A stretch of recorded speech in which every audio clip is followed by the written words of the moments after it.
This thing looks so cute and I feel very dusty.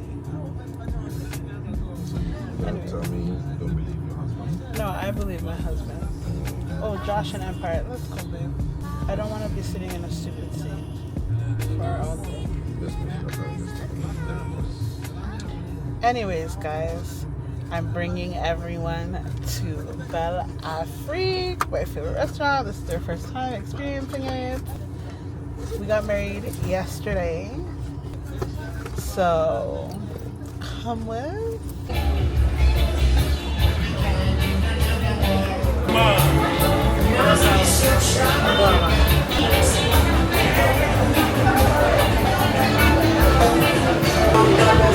Hi. Thank you. Yes.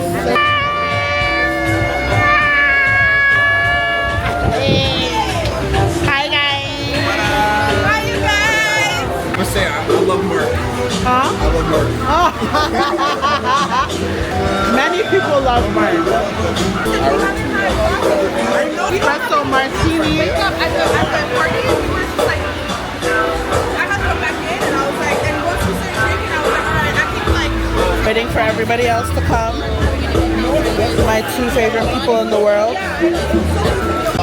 Like 9. They're from Shein.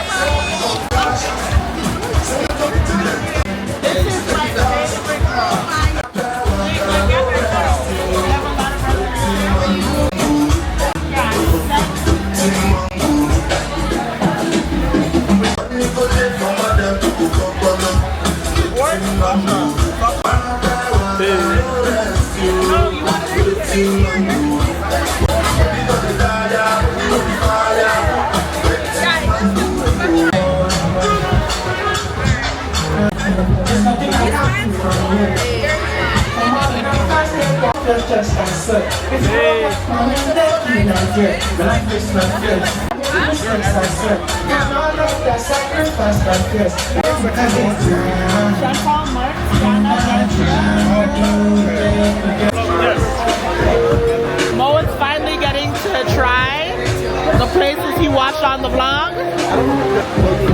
One thing about Sasha, she doesn't lie. The food is 10 out of 10. How is your bruschetta?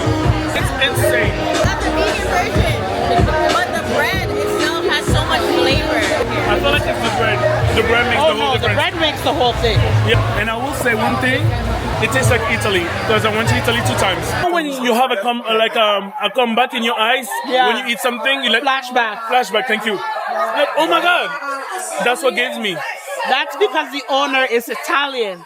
He was raised in Ghana. His parents are Italian and he's Italian. He goes back and forth. So, shout out to you, Claudio. Claudio, he's such a, to me, I feel like he's a great owner. Look at it. The proof is in the pudding. Belle Afrik, I feel like they do such a good job of like being consistent and making good food and ambiance. The first thing I said is, oh, pricey. The first thing I said is pricey, but I mean, there must be a reason for it. There's a reason why. Fresh. It's made here, pasta's made here, bread's made here. You have to pay for that. And it's also the experience. When you compare it to many of the experiences here, the reason why they price is because they know that not many people can touch them. Music 10 out of 10. Vibe, music, wins. There's a lot of sound.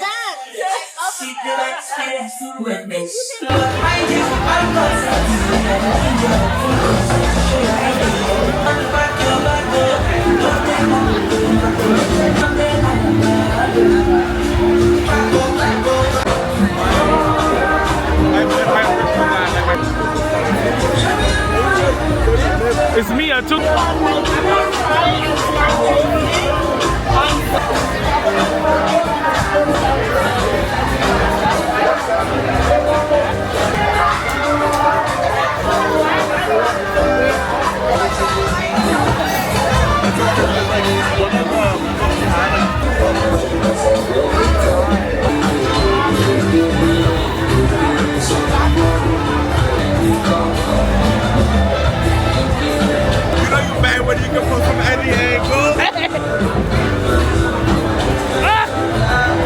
like the scenery in the back is like it's stunning. You're so brave.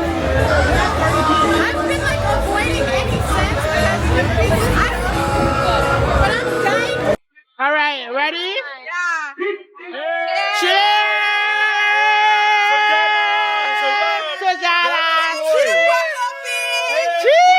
Cheers to the Kwakofi!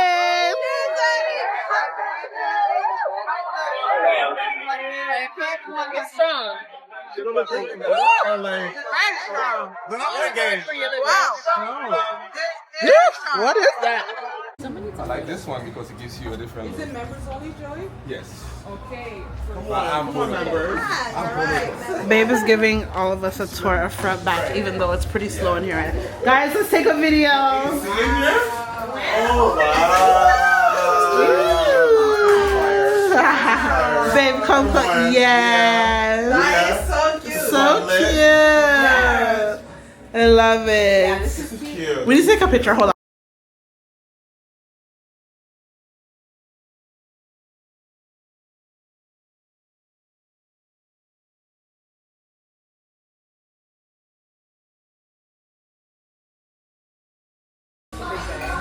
Continuing on with the tour. All right, babe. So that's section here. Let's go. Yes, tour guide. To the right. To the right.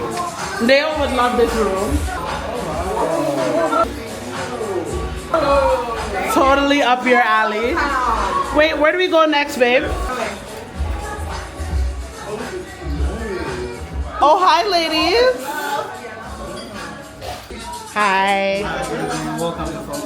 Thank you.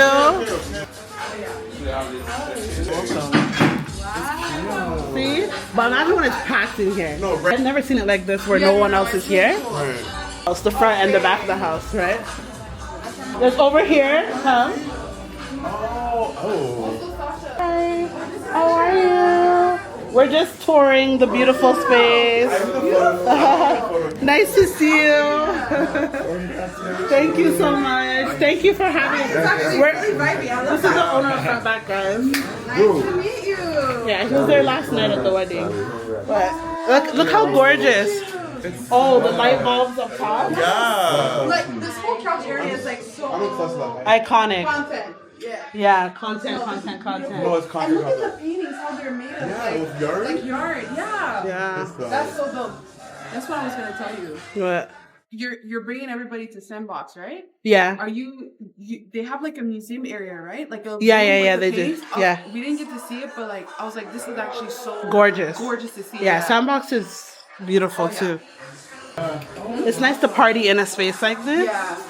We only went But I feel like I've never seen it like this because it's always packed and you're like, you know. Let's go to the outdoor. Let's see. Okay, come guys. No, so this side just push the washroom. We're going outside. No, this way. Oh, drive. This is where we came from. My bad, I'm lost. Not Donald Trump. Alright. Child. Oh wow. Okay, this way, guys.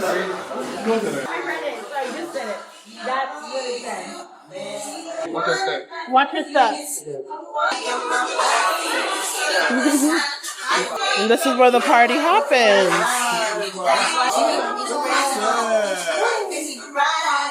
Cape Coast in the morning. Oh. And you can come to Front Back at any night, right? Thank you. Champagne. Oh yeah. Look on the calamari.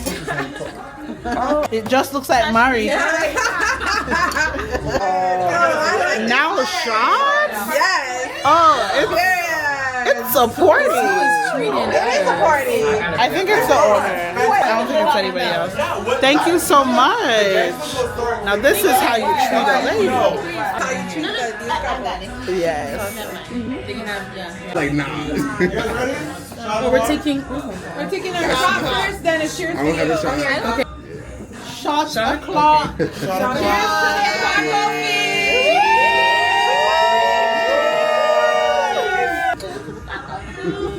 Some tequila. I'm not gonna lie, I would like to Tequila. listen to music. You want to be outside or you want to stay in? Guys, do you want to move closer to the music? You guys, I'm down for whatever you guys are down for, to be honest. Because I'm leaving in about 15 minutes. I do. But I think I want to go. Okay, let's go. Yeah, just a bit closer. Let's go. Oh, they're gonna bring it up. I'm moving on to something better. Maybe I wanna say bye-bye, say bye-bye, say bye-bye, say bye-bye to her. I'm like, yeah, so...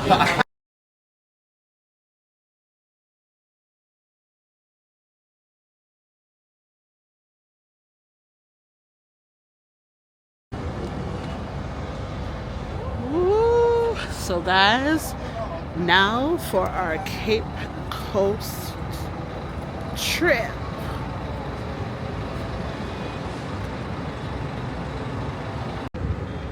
I know what you're thinking. You're probably like, why do you look so disheveled this early in the morning? Yes, it's 7:30 in the morning, and I am getting a real taste of what it is like to host 30 people. Okay, I knew that I was going to use my wedding itinerary. Well, me and Babe were going to use our wedding itinerary to kind of just give us a little idea of what it would be like to go day to day hosting people from all over. And guys,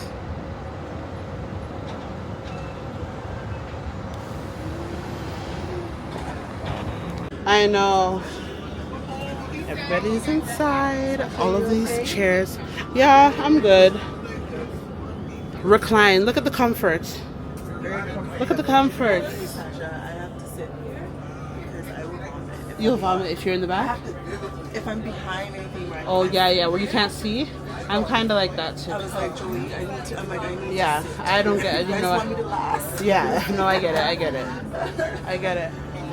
Okay, maybe we'll sit right here and enjoy. So all of the chairs have our recliners, and like good recline too. Like good recline. Like we the thing's good.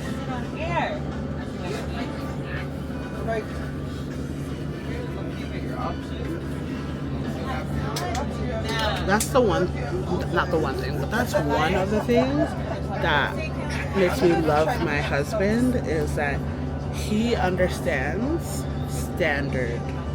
standards, okay? I've been to many trips, and I've never been on a bus like this in Ghana. You guys have seen the buses that we've been on in the past. You know, on the road, there'll be some point where we show you the landmarks as we go here in Ghana. So, first of all, I know you've been in Ghana already, but I welcome you to the land formerly known as the Gold Coast. This was a name given to us by the British. You know, when they got here, they realized there was gold everywhere. The Portuguese, the Dutch, the British, the Danes, the Swedes, they all came in here and got our beautiful treasure that we have in here. The British dominated, so they named us the Gold Coast. But we are in the month of our independence. On the 6th of March 1957, something drastically happened where we had to wrestle our independence from the British. So hence, we had a few things to change. 1957, 6th of March, we gained our independence from the British, and then we had to change our name from Gold Coast to Ghana. And I know most of you will be wondering why Ghana and not any other name.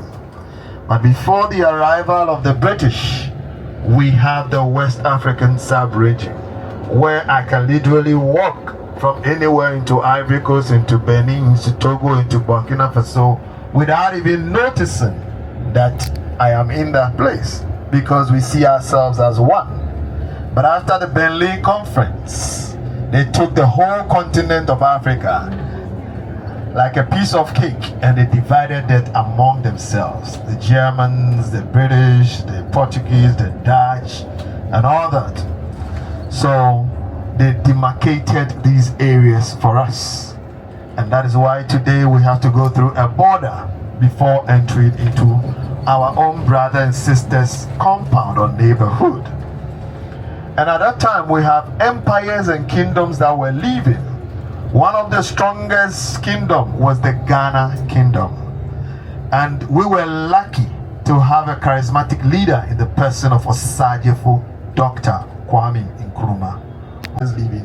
Why don't we use any of their name to ginger the rest of our neighbors to also fight for their independence? So we chose the name Ghana. Ghana also means warrior king, because at that time these kingdoms were fighting to expand their territories. So there were warriors who go in there, fight, win, and then they come. Sure. The second thing we did was to change from the UK flag to the red, gold, green, and the black star in the middle. Ours, the emphasis is the black star in the middle. The red stands for the blood that our forefathers shared for our independence. The gold stands for the mineral resources we have in our country. The green stands for the agriculture department of our country. My cousin DJ'd in Accra last night and she didn't even tell us, okay? She stepped up in this bad boy and is DJing for people. What? Okay, we are at the Slave River now. We've arrived. I told Sasha I'm coming to stay And in his house. yes. And he just warned us. He warned us that, like, I actually haven't been to this one. I thought we were going to Cape Coast where we had gone when I came originally the first time. But this is a Slave River. And he was like, I'm not going to tell you that you're going to have a great time. Like, I'm just going to tell you to push through because it's hard and many of you have come to connect with your ancestors and you're going to do exactly that.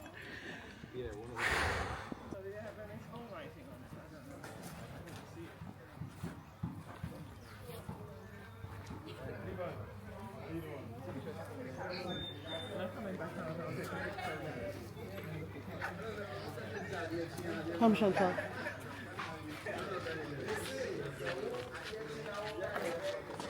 Wow.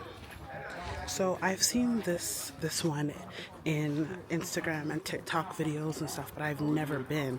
And I was like, oh, one of these days. But I didn't know that Joey had set it up so that we could go here as well. So this is great. I just come around. Sorry.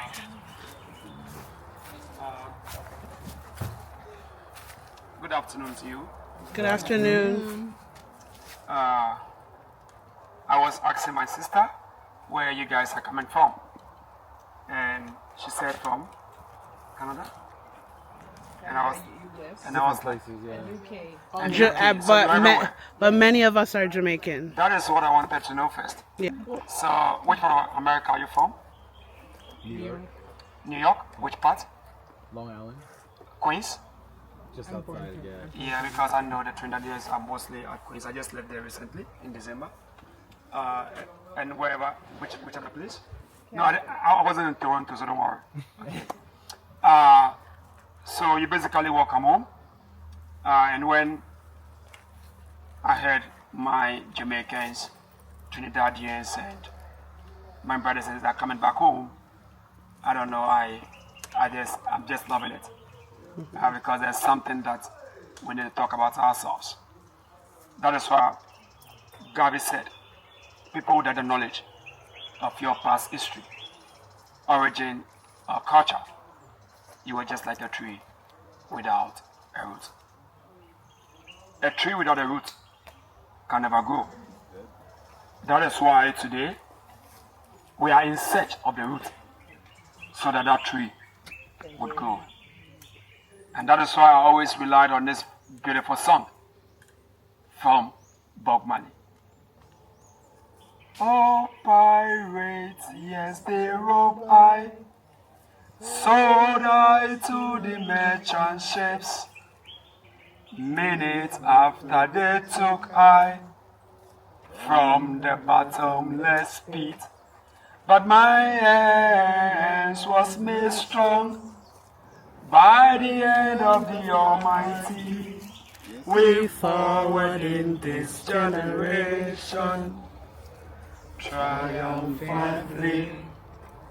Won't you help me sing? Pam, pam, pam, pam. These songs of freedom. It's all I ever had.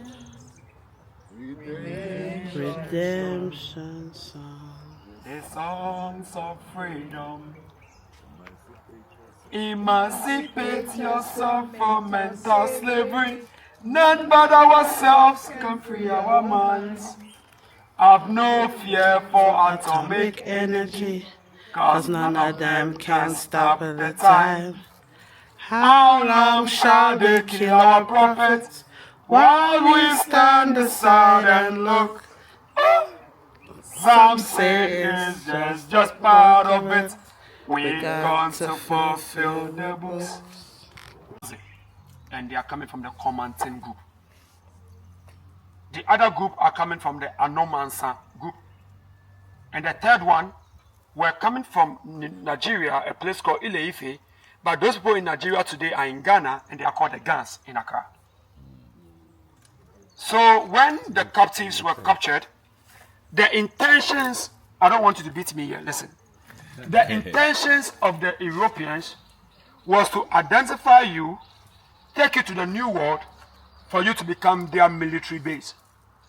Because the Comantins, the Anomansans, and the Ile-Ifes, they are very stubborn. I'm not saying you are. They are very stubborn, they are principled, and they are warriors. Please, I didn't say anything. I didn't say anything.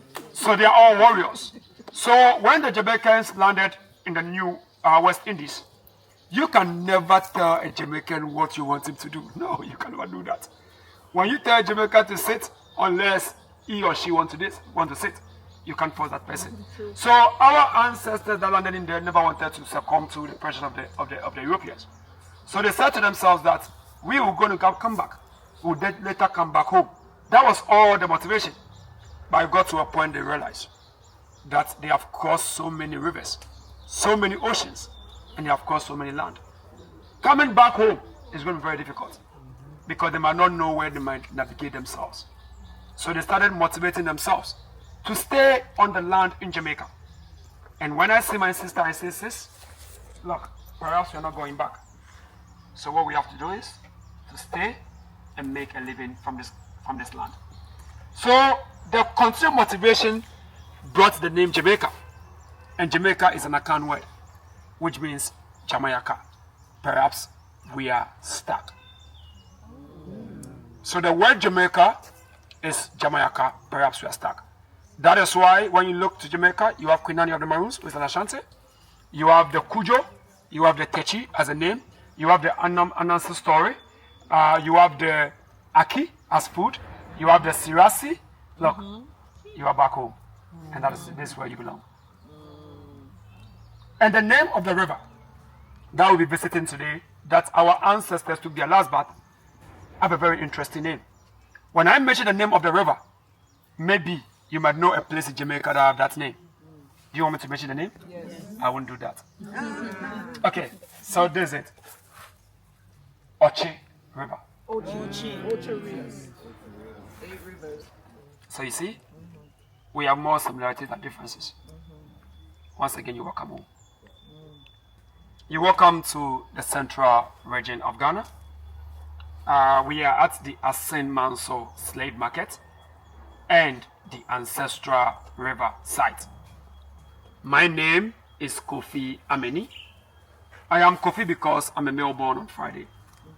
And in Ghana and everywhere in the world, Fridays are always the best. Thank you. And I'll be your guide. But before we start with the talk, please. What I'm about to tell you is it's difficult for me. Because I cannot be always telling people about the pains of our ancestors. A pain that our ancestors will never want to even remember.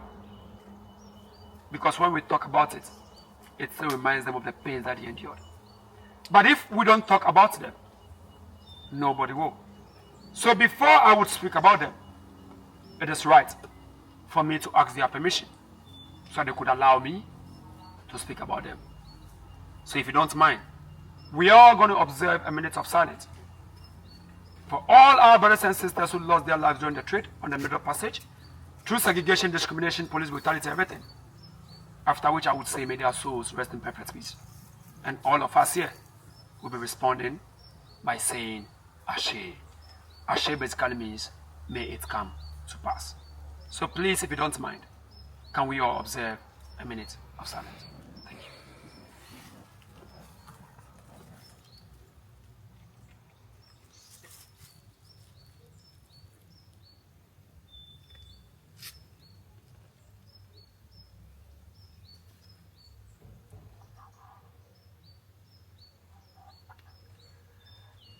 May the souls of our ancestors rest in perfect peace. Ashe. Ashe.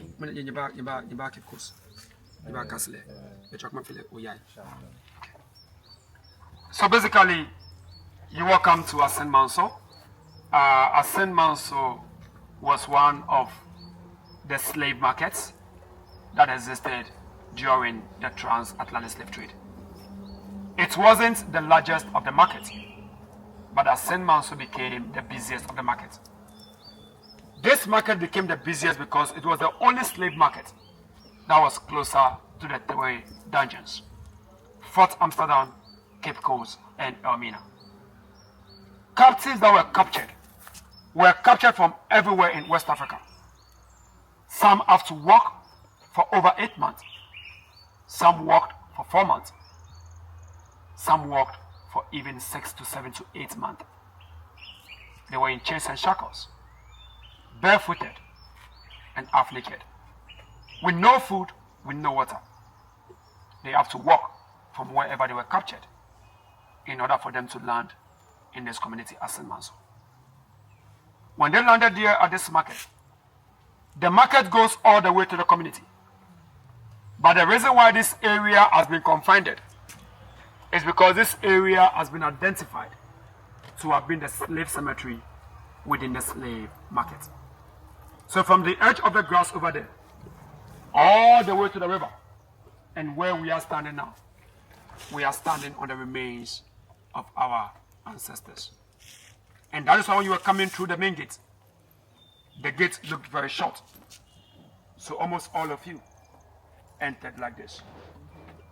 Which means, unconsciously, you've already paid your respect to the land. When they landed here, this was where they were properly fed.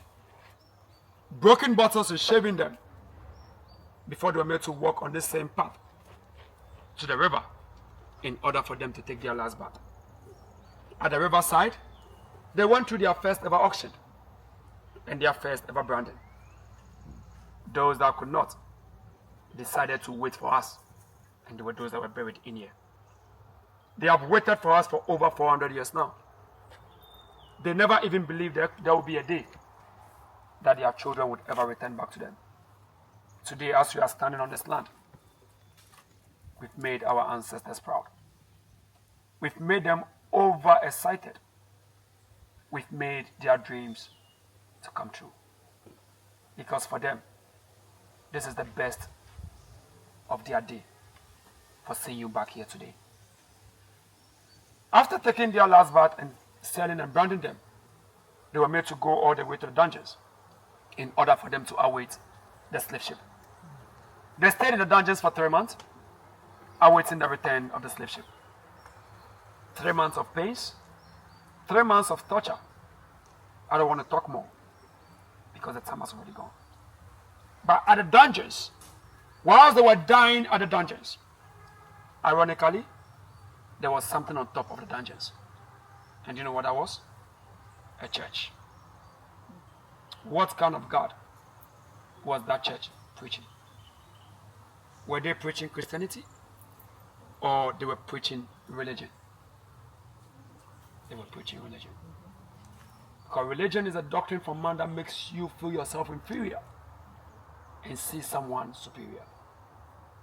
3 months, the floating prisons, which is called the slave ships, arrived. That is the time that our ancestors will be disconnected from where they are coming from. The slave ship have beautiful names, like Jesus and other names. waiting for our ancestors to be taken on their land to a land unknown. Ancestors crossed. And the name on this door is the door of no return. That door is self-explanatory. That door is simply telling our ancestors that when you cross me, you're never going to come back again.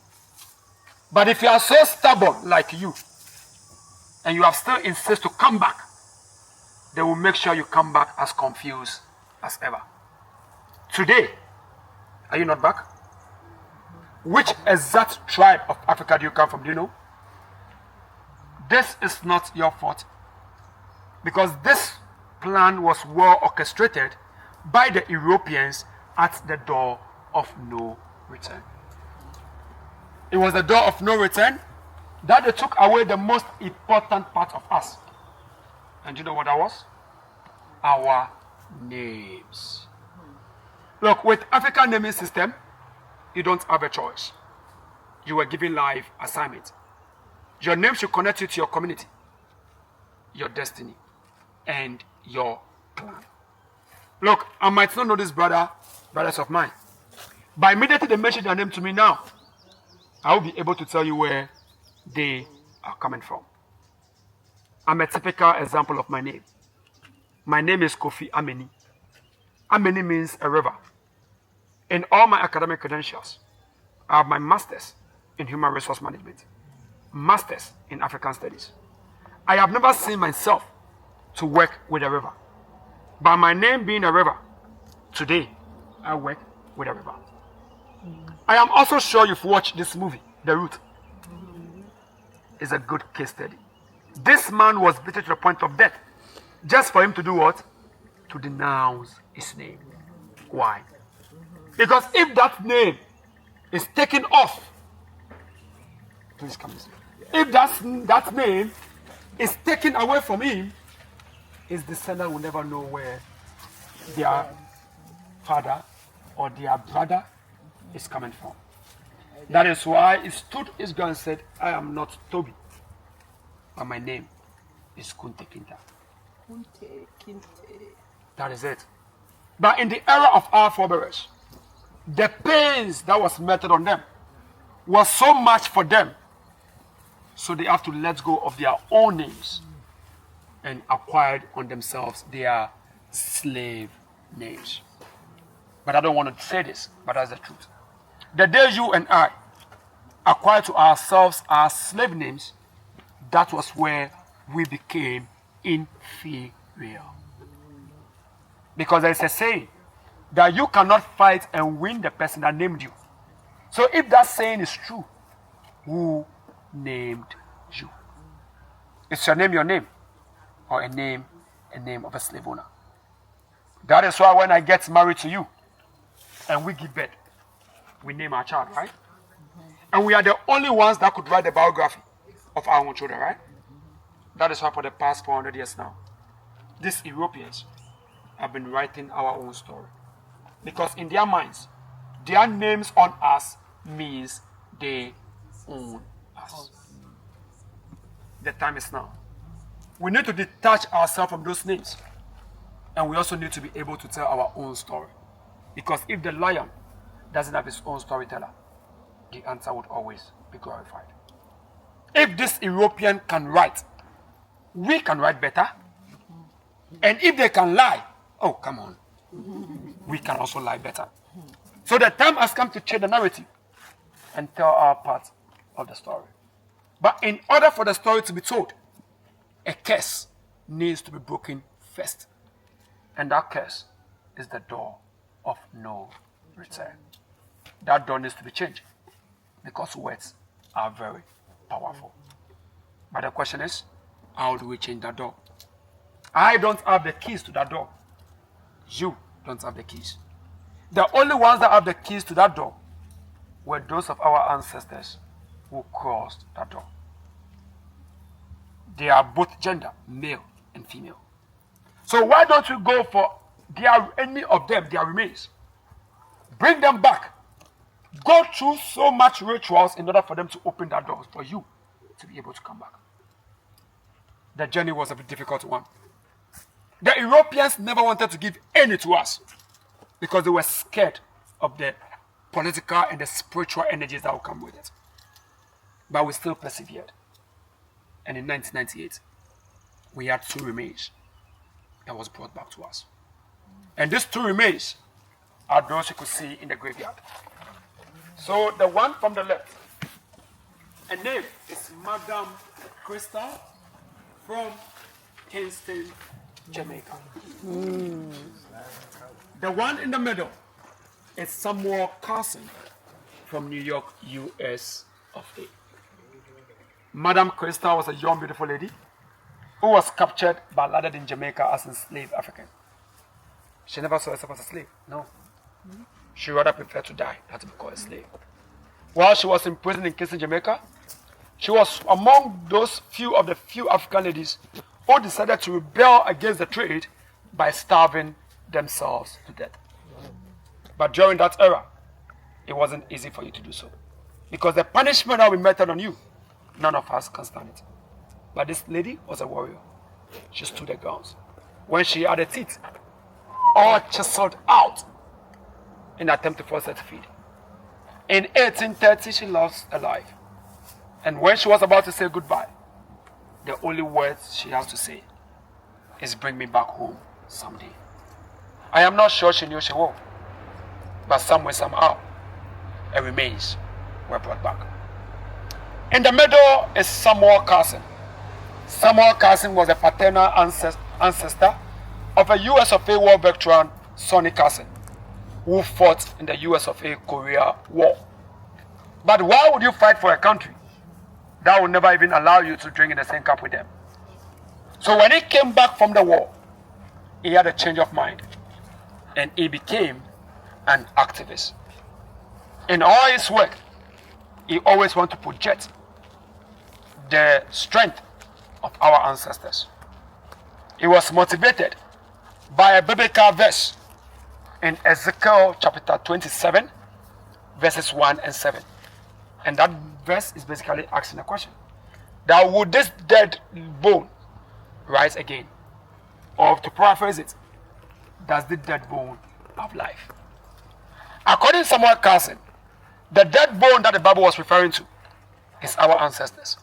So the question again is, does our ancestors still have life? Do they? It's a question. Do they? Do they have life? Yeah. According to him, yes. And he has to prove to the world that indeed they have life. So on the 31st day of July 1998, the 2 remains of our ancestors re-entered our country. And when they landed at Abanzi, where Madam Christal was coming from, the youth of Abanzi blocked the road.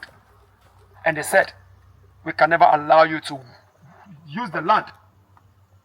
Give us our ancestors. Because while they were going, they used the ocean. And they have left so much energies.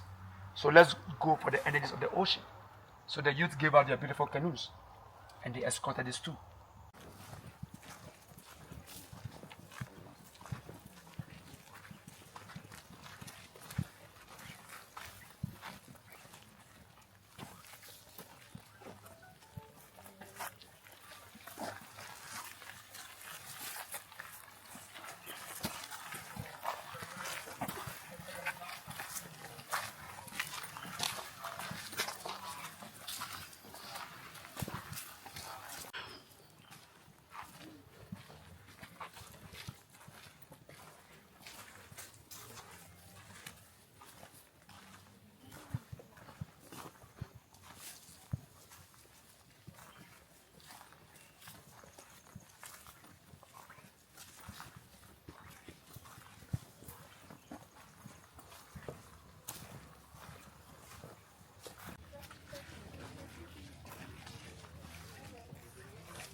Wednesday? Okay, so, you see, Mondays are born builders, right? So if you are born on Monday, entrepreneurship is just easy for you. Tuesdays are born planners. So Tuesdays do so well in managerial positions. Wednesdays, don't be too excited. They are the most intelligent. Thursdays are born warriors. Fridays are born leaders. Saturdays are the most spiritual. And I love Sunday. Sunday you have a bit of everyone. Yeah. So we've come to the Oche River, which today is being called the Slave River. If you had visited during the rainy season, everywhere here, it comes all the way to this level. And you'll not be even allowed to get closer. Because of the rocky nature, this river rolls over. So if you're not a good swimmer, and it's the rainy season, you don't get closer to this river. But if that is the case, imagine our ancestors that were captured from the interior. They never knew how to swim. They were so scared of the rivers. But when they saw the river very full, some jumped in this river. Because they believed it was better to die their own way than to die the way of another man. Husband and the door of no return. It's the same thing. They are telling you that where the crime was perpetrated, you're never going to come back to it again. But the mistake that they did, which many don't know, I'll tell you today. In Africa, we have some rituals that we call the cleansing rituals. Our ancestors usually know when it's time for them to visit or go to their maker. So when your time is getting closer, you are told to come to a river and cleanse your energies and live in that river, so that your people will also access your energy. And that's why we believe our ancestors don't die. So I am sure the Europeans never knew about this. If they do, they wouldn't have brought us to a river. So when our ancestors got in here, they left everything in the river. And when they died, they always told us to visit them at the river. But many of us, they said it in the coded languages. And you need to decode it before you get it.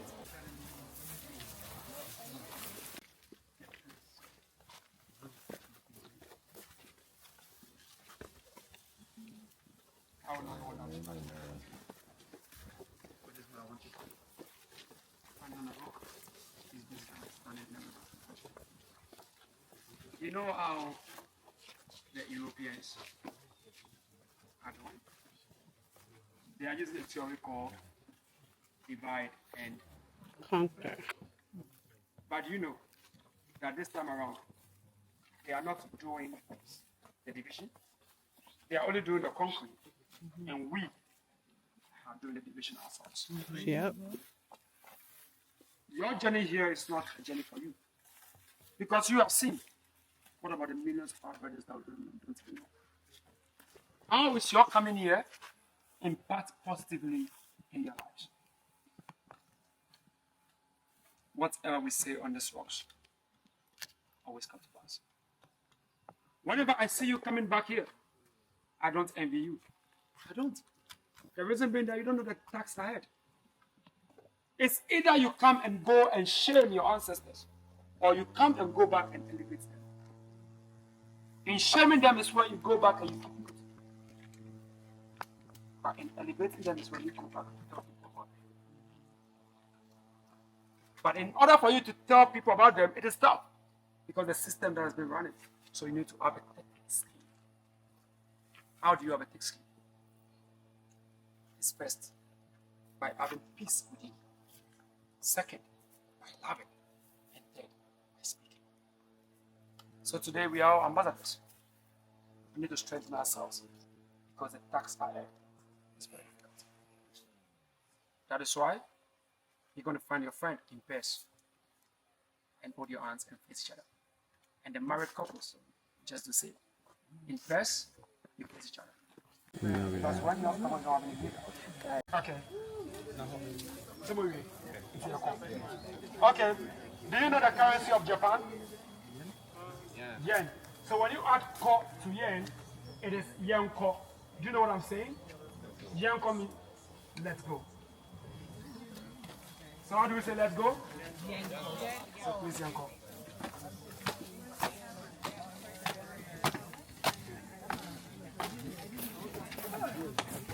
Oh,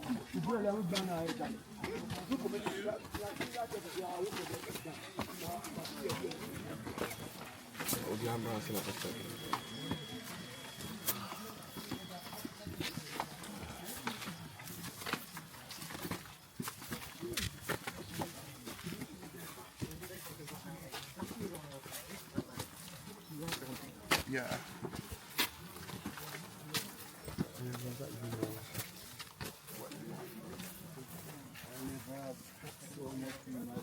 Huh? Oh.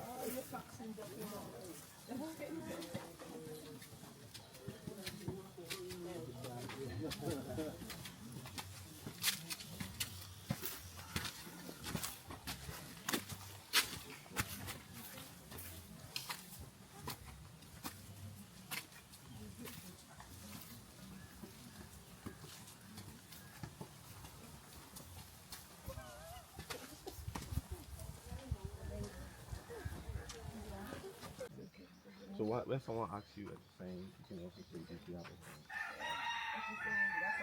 Yeah, so you can say a yeah or did you have a phone?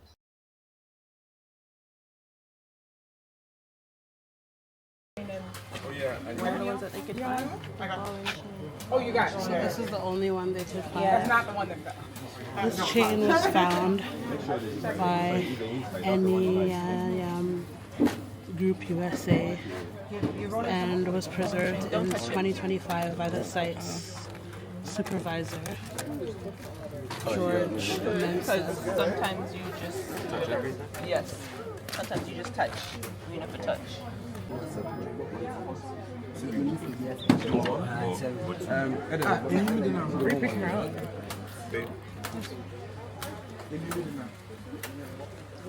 Thank you. Oh, it's gonna fall out my hand. Guys, look what I got. Give it to him. Give it to him first? Yeah, he was going. Okay. The money? Yeah. Okay. Thank you so much. Your husband blessed me so much money and also blessed me with money. Ah. Yeah. So I pray for Thank the you. best of you. Thank you. Everything's going to be so good. Thank you. You had one? I'm yeah. Okay.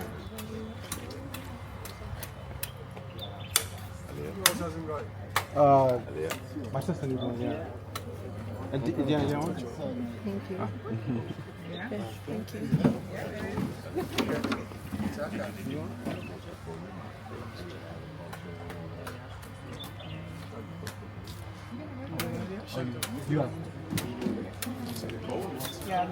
The main place. And then I'll take the coconut. It's gonna do it to your belly. The jelly. I can't bother doing But I want a spoon or something. Make the So man chop off the piece of the corner and use the corner of the coconut for the spoon.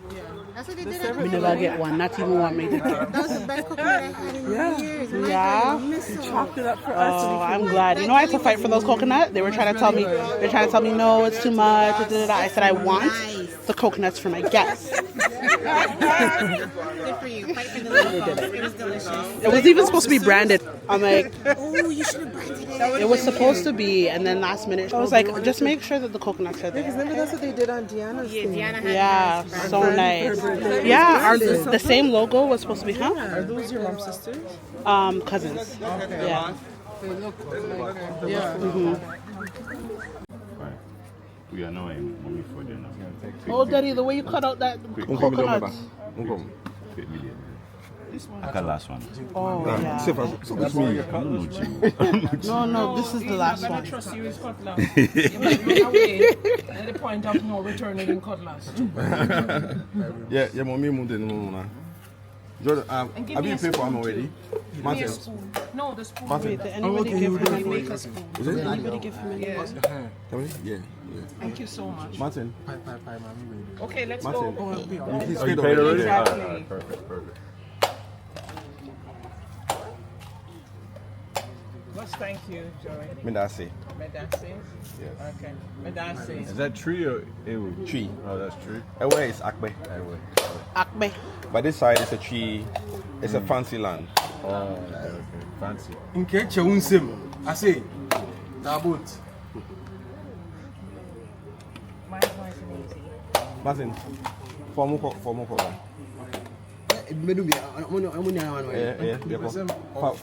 Empty bottle to be anymore. Oh, no, you can. It's fine. He's paid for it. Madase. One? Yeah. Like your brother? Yeah. What the boy, mommy, and son, why? Now you Okay, nice. Yeah. You inside my wife. Give who? Okay. All right. Time, right? Give us. Do you think you trade? You need to drink? No. How can I Don't drink? drink it. Let her drink it. Thank you so much. Thank you. Now this is the one of the mom. Oh, you kind of cut it open? No, I think it's just for her. I don't know if she... And then what done? Thank you so much. All right, baby. Thank you. You go. Okay, I'm gonna go. Right now. Almost 400 years. Both the Portuguese and the Dutch used the structure for trading human beings. Enslaved Africans were captured from different areas in Africa, put them in chains and shackles, and they traveled on foot for several days, weeks, and months, crossing rivers, climbing mountains and hills to get to the dungeon. Hello. So from the slave river, they moved them here. They had all of them gathered here. As we have assembled right now, they were inspected before auctioning them. They ended up in the dungeons, and as we are going to see, all the rooms on the ground floor of this side were used as dungeons for the men. And about 600 men were shared among these dungeons awaiting shipment. And above the dungeons were residences for European missionaries, merchants, physicians, soldiers, and above the European cell, and this is the African cell. One would ask, if this structure is a slave dungeon, why do you have European cell and a slave dungeon too? If dungeons were created for enslaved Africans to be held, why a condemned cell? Before we do the experience, look at the nature of the doors. The European cell has a metal gate with more vent for more air to go through. The African cell, the condemned cell, has a wooden gate. Look above the doors. The condemned cell has a skull and a crossbone, and the European cell nothing. Why? Our experience of the two will help us to distinguish between the two. But before we enter, see the message on the wall, written in the year 1992, during the first Pan-African Historical Theatre Festival. And at the end of the Panafest, the message was written and placed on the wall. The main highlight, as you can read yourself, is this: today, may people of Africa descend in the diaspora who want to come back home, like you have done today, should be able to connect themselves to their roots. May humanity never again be given any chance to perpetrate such injustice against humanity. Dr. Martin Luther King Jr. once said, injustice anywhere is a threat to justice everywhere. Now let's get into the European cell. See the condition of the cell, then we can relate better to the condemned cell for the slave Africans.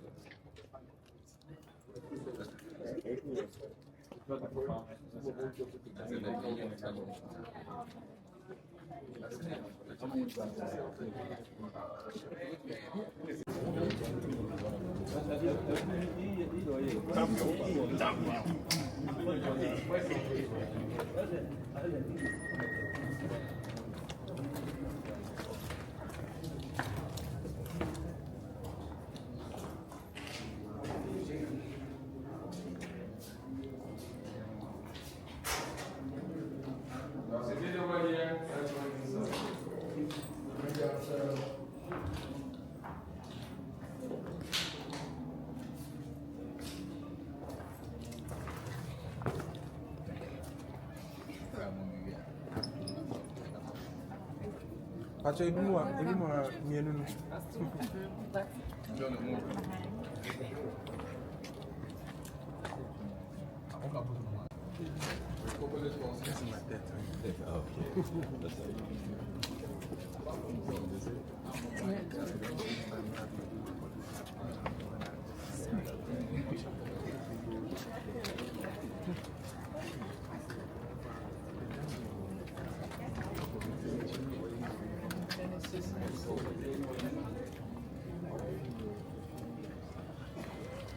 Ago.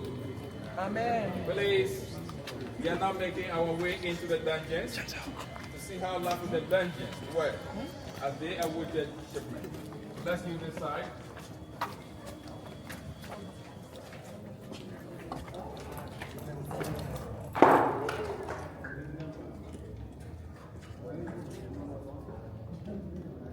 Shared among these dungeons awaiting shipment. Now let's pause and process the numbers. About 600 men in the men's dungeon, about 600 women over here. How many are you talking about? 1,000. That on the average of every 3 months, about 1,000 were shipped from the slave dungeon. 3 months is equal to a quarter, 4 quarters is to a year.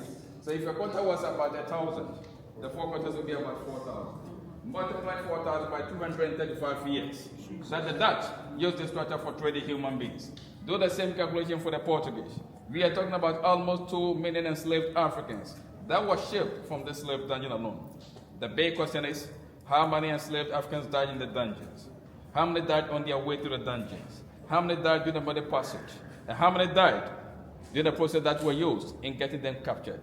The lives that were lost cannot be quantified. But today, what do you see? If you go to Florida, Wisconsin, DC, Mississippi, Alabama, Georgia, and other states, you go to France, you go to UK, in some parts, laws and policies are being passed that African history or black history needs not to be taught in schools. And the big question is, if this is happening, what is the key lesson to it? It means if all these structures are not preserved till today, many of these people would have said, this did not happen. Even if it happened, it's a myth. But the Du Bois once said, now is the acceptable time.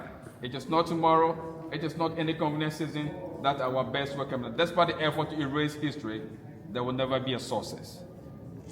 Sexually in the dungeons, some of them were abused by the governor and the soldiers. Because of the position of the governor, this is the balcony meant for the governor to stand at his own convenience, anytime he desired to satisfy his own libido. The governor will be up there, order the soldiers to have the gate of the dungeons opened. All of them came out here as we have assembled right now. He looked down to select a woman of his own choice. For what? To be abused or to be raped by him. But the one chosen by the governor had been in the dungeons for several days, weeks, and months without bathing, brushing her teeth, or washing down. Do not underestimate the menstrual cycle that every man she has to go through as a woman. So just imagine the stench all over her. As a result, these are water reservoirs constructed by the Portuguese. They had the rainwater harvested in them. This contains 20,000 gallons of rainwater. Any enslaved woman chosen, they used buckets, drew water from the reservoir meant for her to bathe. Now, where was the bathroom at that time? The bathroom is the same courtyard that we are standing. What an embarrassment, what a humiliation, what an insult against women. No one ever cared. After days unfortunate or ill treatment, she was given something small just to cover herself, and then forced to use this door. Because of our number, let's see the staircase from here. This is the wooden staircase. You can look through from this side. The wooden staircase meant for the one chosen by the governor to use.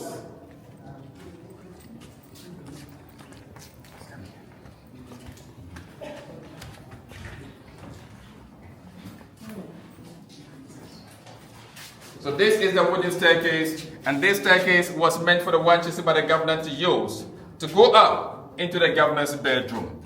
There, she suffered rape from the governor. After the rape, she returned to the same dungeon awaiting shipment. But some of these women were so courageous to resist abuse because they were married, before they were captured and separated from their beloved husbands, preferred to remain chaste than to be subjected to rape by an unknown individual. Any enslaved woman who exhibited courage to resist rape, there was a punishment awaiting her. What was the punishment? Let's find out from the cannonball.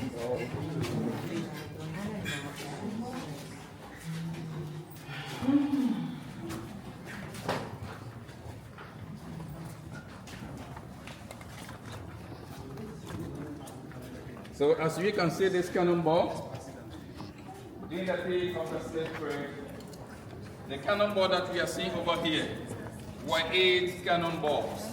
And each cannonball weighs about 25 kg, equivalent to 50 pounds. Any enslaved woman who exhibited courage to resist was chained to her ankle for 24 hours. No food, no water. In the scorching heat, in the rains with a heavy downpour, wind or storm, she would be still in it. Why? To put fear among the others in the dungeons. Today, let's see how this is still repeating itself. If anyone decides to travel with a flight, what is the weight of your luggage? 50 pounds. 50 pounds. If you have to take more than 50 pounds luggage, what will happen to you? You have to They charge you extra. Failure to do so, your luggage will be confiscated.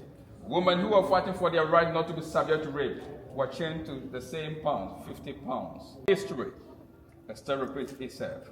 And this reminds me of what Malcolm X once said: a person who does not study history is doomed to repeat it. Let's walk through the dungeons and see how they were treated in the dungeon.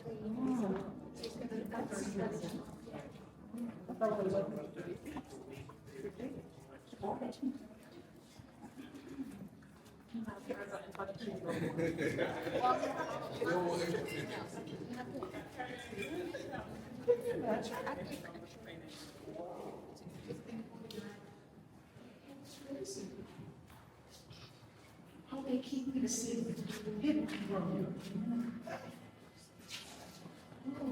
Wait till you find out that they do it crazy for Jamaicans.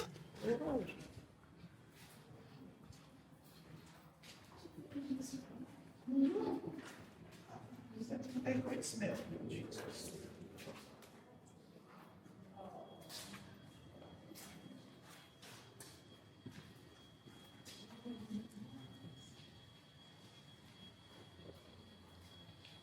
I'm sure the moment you enter the dungeon from the first room, the stench overpowered you. You felt it as you began to walk through the dungeons.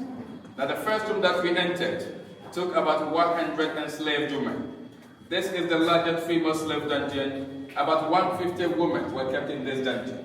The floor is still the original floor. That they were sleeping, lying, defecating, urinating, vomiting, and menstruating. Therefore, feces, urine, blood, vomit were all over the dungeon. And the doors had wooden gates to prevent anyone from escaping. The only source of ventilation or light came from 2 areas where we can see the iron bars, this side and this side. Due to poor ventilation sources, it always affected the mortality rate. As a result, they added a new vent on this side, that hole over there. Unfortunately, the so-called additional vent is connected to the magazine where they kept the guns and the gunpowder. Anytime there was a leakage due to the heat and the gunpowder, the toxins or the residue came inside, which worsened the condition of these women. So in the long run, it increased the death toll or the mortality rate, and all those who died were just taken out and thrown into the ocean. It is the same dungeon that they were fed with food such as cornmeal, cornbread, rice, mixed oil, and among others, with hot quantity, little in quantity. As a result, some of them preferred to die by starving themselves to death. So what did they do? They introduced a metal called spectrum auris, in other words, a mouth opener, to open their mouth forcefully, to forcefully feed them, so they could still survive life in the dungeons. There was no point that their situation became better. It wasn't from one point to the other. Let's make progression and see other areas.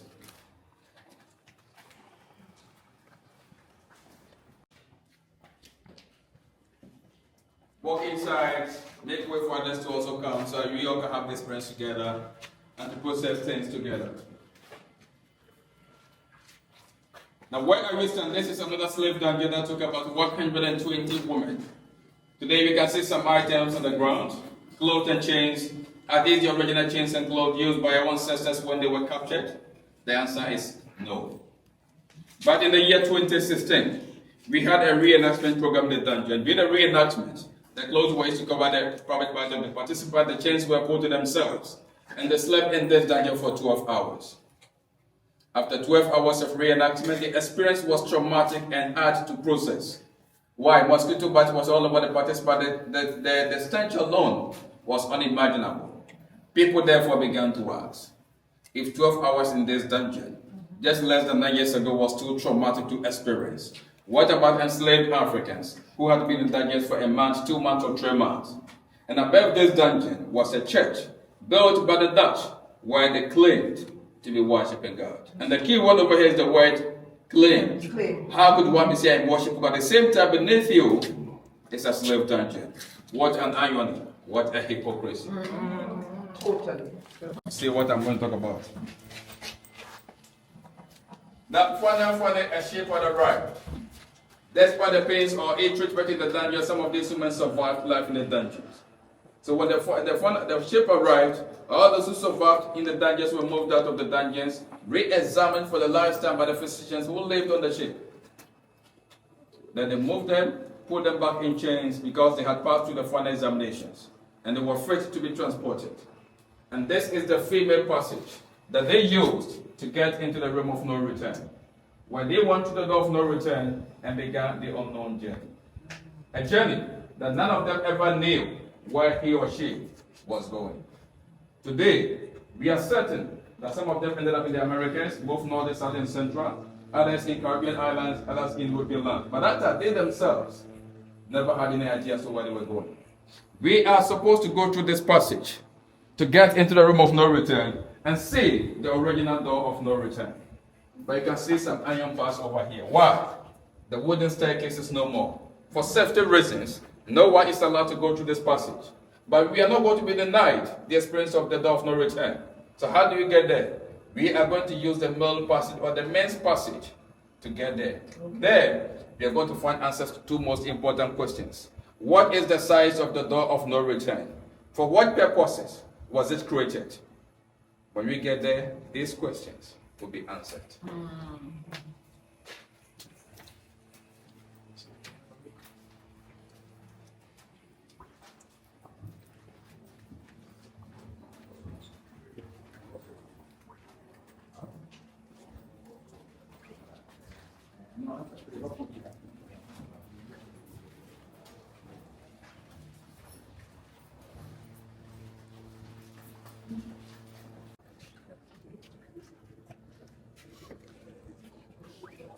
Please, let's come this way.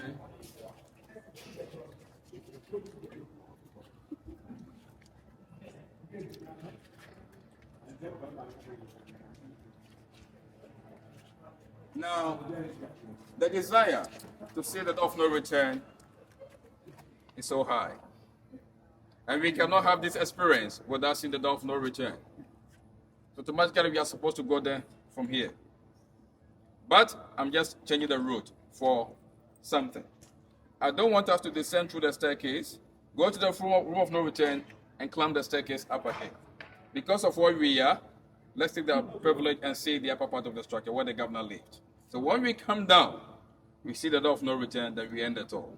If not, we have to go down through the steps and come up again, wait with too much pressure on our knees. So let's go up. Michael? Well, thank you, sir.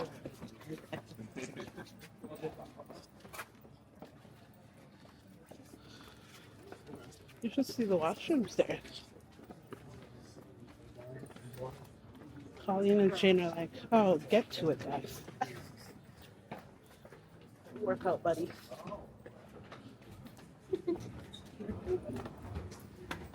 Oh, you were playing. Shut up.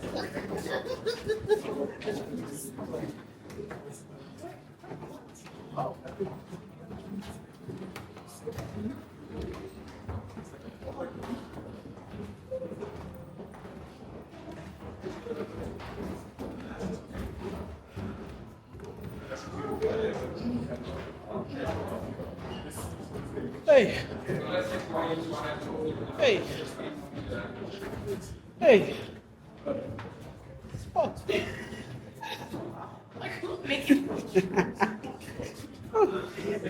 My God.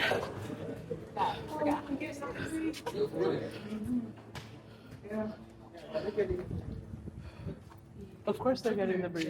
Yeah. And that's exactly how they're needing to go over something. Stuff in people. Nice and breezy up here, isn't it? Let's come here so you can see. Those can come on, some of you can come this way. Yeah, so that we fit through and see it together for the experience. Now, why we are standing here, you all can guess why we are standing right now. This is the balcony meant for the governor to stand. And this is the female slave courtyard. So you can see, for his own convenience and comfortability. Anytime that he desired, would just be on this side. Then he gave the orders to have the gate of the dungeons to be opened. All of them came out here. As he looked down, he pointed the one that he preferred. But the one chosen had been in the same dungeons with that baby for several days, weeks, and months. That is why they had to fetch water from the reservoir meant for her to bathe. And after the bathing, she used the wooden staircase to go up. We saw the trap door over there. That's a trap door.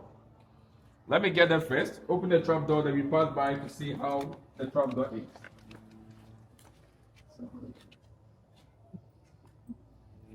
Trap door.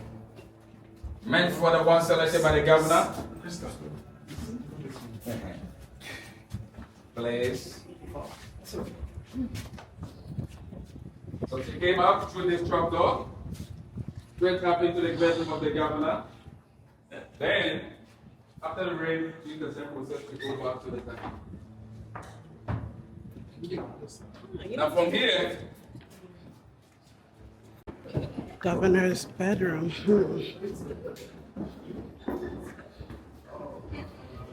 Wow. Master bedroom.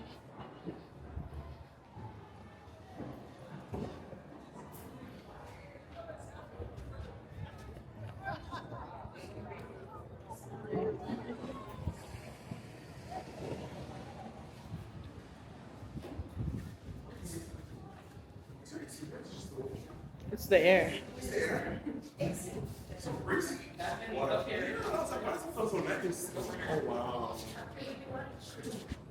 now this is the bedroom for the governor, and the living rooms are here.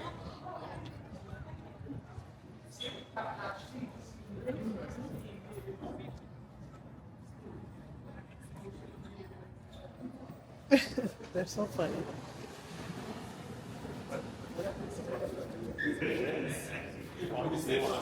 Right. Sorry.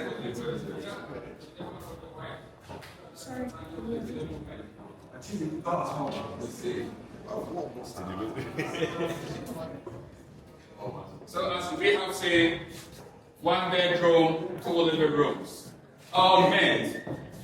Right?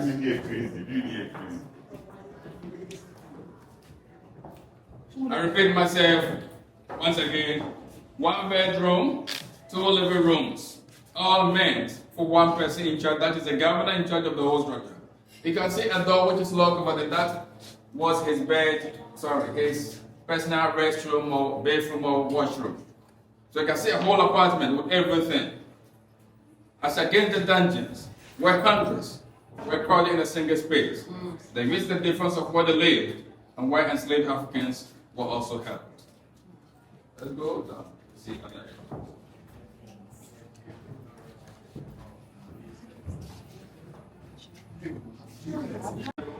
By eating and drinking.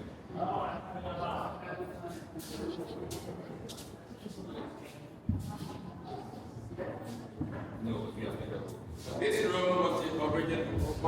This room was the dining room or the mess hall where they were eating and drinking, and beneath was a slave dungeon. Let's go to where the canons are. Please, this room that we are walking through at that time was the dining room where they were eating and drinking. Beneath. So I'm just trying to get my head around. Let's keep going so others who can make an answer.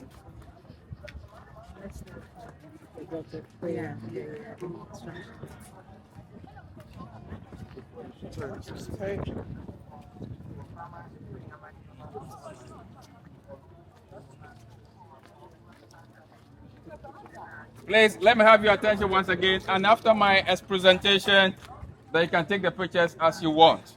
So I can have one attention without repeating myself. Please respectfully bear with me with this because of the wind. You can see on my left, you see a white structure on the hill. That is a fort called Fort St. Jago. Built by the Dutch, which served as a military base for inland protection. So they always had soldiers over there to monitor activity that would come from inland because the whole area at that time was full of vegetation. There was no structures around. That's why they had a fort up there to monitor. In case of any attack, they just alerted those soldiers over here, and the cannons were used to defend their business. When fired, a cannonball could travel a distance between 1 kilometer to 1.5 kilometers at range. Down here are the moats, the inner moat and the outer moat. And during the peak of the slave trade, the seawater was coming through the moat. So every evening, the bridge was lifted up. So those who may have evil plan to attack through the front by entering, they may end up falling to the moat, and that would end the evil plan or thought that you may have. The 4-square yellowish diagram is a compass. It also served as a sundial. So at that time, there was always a long pole at the center, and the shadow was used to give communication about the time in those days. At this point, 1 to 2 minutes of pictures. After your pictures, we go back to see the door of no return before we end the tour. Time for pictures. Now.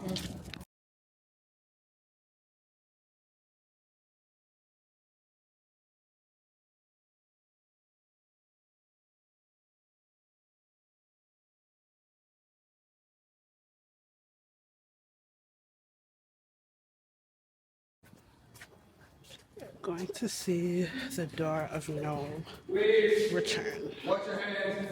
Put on your phone light. There is a step down here. Where's Chantal?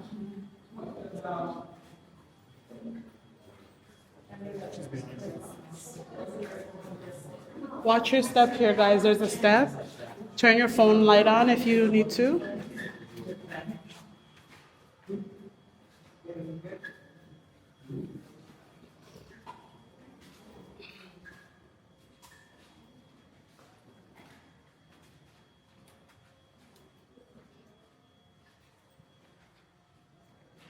Watch your head, watch your step.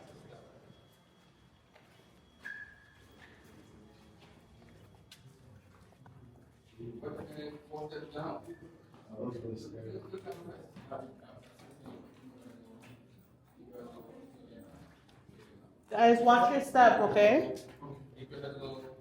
4 steps down.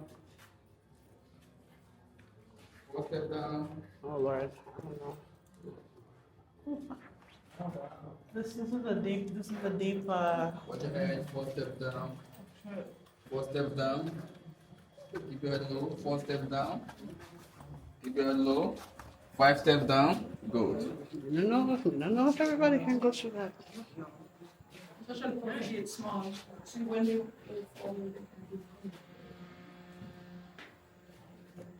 Please let me have each one's attention. Though we wait about a minute for them, a few seconds for them to come in. So no one misses this part of presentation. Watch your head, 4 steps down.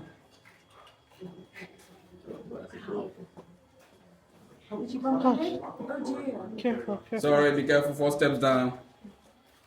Agu! Now this is the room of no return. And this is the door or the gate of no return. Now we all can see how narrow, tiny, smaller, little the size of the door is. Now the big question is, why this size of the door? Why too narrow, why too tiny, why too little? Does it mean that enslaved Africans were not strong? The big answer is no. Why this size? They did that for 3 main reasons. 1, to control the enslaved Africans. 2, for easy counting, 1 at a time. 3, to dehumanize Africans. But narrowing the door into this size did not suggest that those that were captured from their own soil were not strong. They were. but due to the inhuman conditions that they were subjected to when they were captured, as they walked on foot for several days, weeks, with little food being given, on their way to the dungeons, they were losing weight. In the dungeons, they kept on losing weight. By the time the ship arrived, the weight loss made it easier and possible for each captive to fit through this door. At that time, the sea or the ocean was up here, was touching the structure. So the board ship docked some few meters away, used wooden boat, transported them into the ship. They were parked in the holdings below deck as if they were not humans, and the journey across the ocean began. Unknowingly, they themselves never knew where they were going. They never knew how long the passage would be. Their conditions on the ship, they had no knowledge about it. There was no point that their situation became better. It wasn't from one point to the other. Today, as we are having this experience, if this was which the original was have mouth to speak, they would have spoken better than me. Why? Every pain, every tears, every cry, every suffering, they saw it all, but the voices of these ones were never heard. This reminds me of an old African proverb which says this: until the lion learned how to write its own story, the hunt will always glorify the hunter. In other words, until the lions have their own historian, the hunter will always be a hero. If any of our ancestors were to be alive today and to be part of this thing, the narrative would have been deeper than what I'm sharing with you. A lot happened, but little is being talked about it today. None of our ancestors ever came to this room or went out to this door and returned alive or returned to his or her own land. But today, as proud descendants, we are going to return. So when we go back, we can share based on true experience. It was their dream for them to come back home one day and give an account of the pains and suffering that they endured. Such a dream was cut short because they could never come. But today, as descendants, we are back to the same land to see and to relive the history once again. So when we go back, we now can preach a lot about the rare history. If I want to talk, the talk will never end. Why? A lot happened, but little is being taught. And today, the introduction of AI and co, the internet is giving us false narrative. As a result, we are going to return to the courtyard. And before I give a summary of the whole tour, I would recommend some books to you. For some of you who want to know more about the rare history, the rare narrative, you can get them back home and read and share together. We all can own the rare history. Let's return.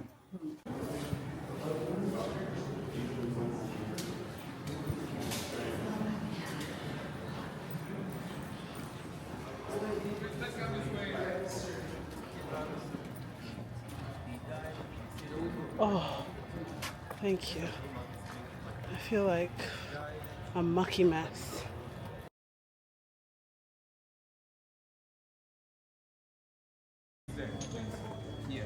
I look crazy. But I'm so happy everybody is. Thank you so much for doing this for us.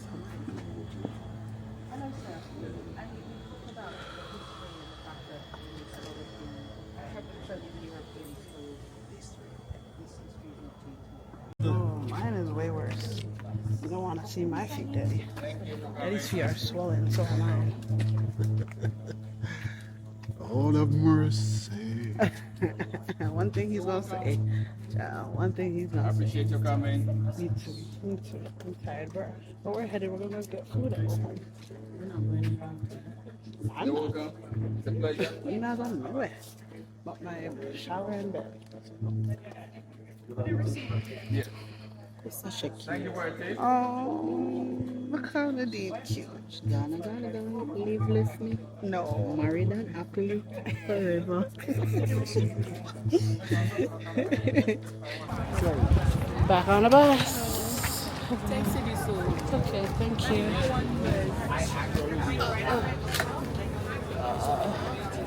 Hey, y'all alright? I feel like an old ass lady. Wait, how come I can't get in this time? Shital? Yeah? Can you pull up this a little bit just so I can get in? Okay. And then, I don't remember it being so far. I know. back. I was like, I could get in last time. No, I Okay. Oh, you will have it. What are the chances that you think they have an ATM in here? I was supposed to pay in Canadian dollars, and I ended up paying with my cities, and I didn't think about the fact that I need cities for the rest of the day. restaurant. Oh, I want to swim.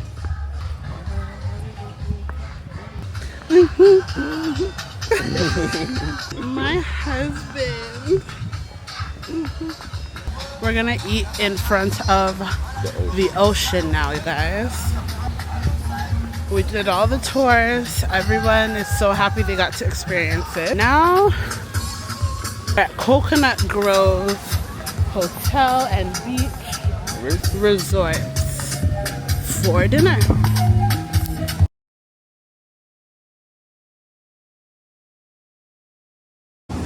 So y'all, are y'all enjoying? Love it. Beautiful. The history is so rich. Y'all have to come and experience it for yourselves. Thank you so much, Boston. Aww. Carrying us out here is really nice. I'm so glad everybody's really like resonating, and now We're we a little tired, we're a little hungry, but it's beautiful. and now we get to eat in front of the water. Thank you.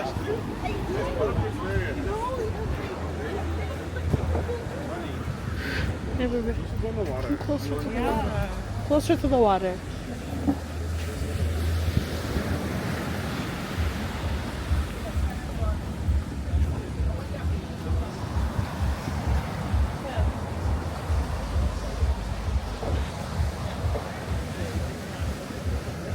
We were just speaking to share all the food. Them. No? Yeah. Go to them. Okay.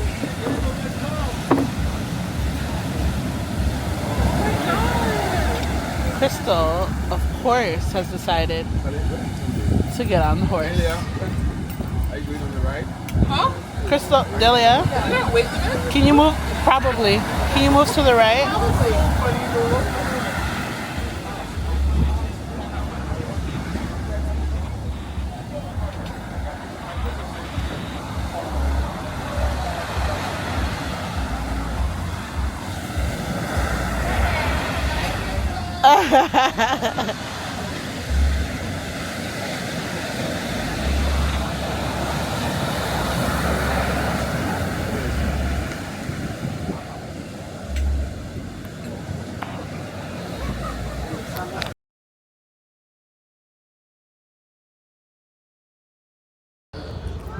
Itinerary day. What day is it, babe? Itinerary Sunday. Like day 6. I don't know. Sunday. We're at Sandbox. We're taking them beach club hopping.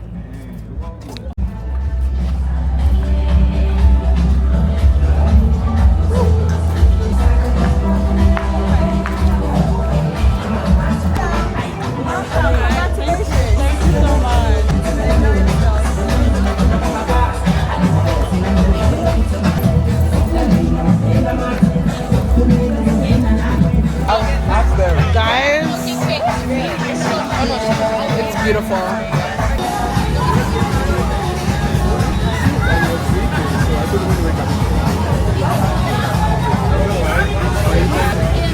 There you go, babe.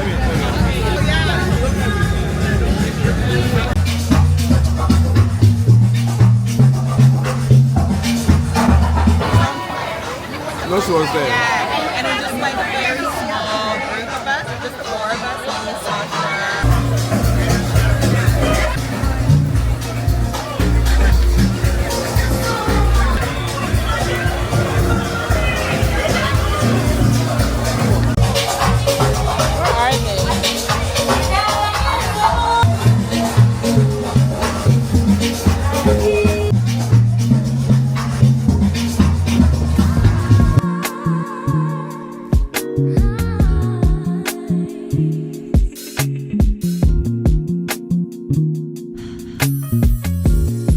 Your body's beating.